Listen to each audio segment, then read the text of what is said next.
ആലപ്പുഴയ്ക്ക് അനുയോജ്യനായ സ്ഥാനാർത്ഥിയാണ് കെ.സി. വേണുഗോപാലെന്ന് പ്രതിപക്ഷ നേതാവ് വി.ഡി. സതീശൻ. ഘടകകക്ഷികളിൽ മുസ്ലിം സ്ഥാനാർത്ഥികൾ ഉള്ളതാണ് കോൺഗ്രസിൽ മുസ്ലിം സ്ഥാനാർത്ഥികൾ കുറയാൻ കാരണം.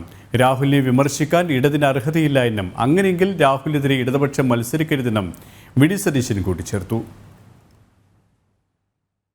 ആ 20 സീറ്റും ജയിക്കാൻ ആലപ്പുഴയിൽ നിർത്താവുന്ന ഏറ്റവും ബെസ്റ്റ് സ്ഥാനാർത്ഥി ശ്രീ കെ.സി. വേണുഗോപാലാണ് എന്ന് പാർട്ടിക്ക് ബോധ്യപ്പെട്ടുകൊണ്ട് കേരളത്തിലെ നേതാക്കൾ ഒന്നടങ്കം കോൺഗ്രസ് പ്രസിഡന്റിനെയും ശ്രീ രാഹുൽ ഗാന്ധിയോടും സംസാരിച്ച് അവരുടെ അനുമതി വാങ്ങിച്ചാണ് ശ്രീ കെ.സി. വേണുഗോപാലിനെ സ്ഥാനാർത്ഥിയാക്കിയത്.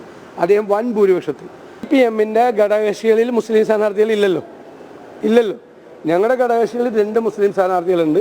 കഴിഞ്ഞ പ്രാവശ്യവും ഞങ്ങൾക്കൊരു മുസ്ലിം സ്ഥാനാർത്ഥി ഉണ്ടായിരുന്നു. ഈ പ്രാവശ്യവും ഞങ്ങൾക്ക് മുസ്ലിം. സോഷ്യൽ ബാലൻസ് എല്ലാം കറക്റ്റാണ്, ഒന്നും തെറ്റിയില്ല.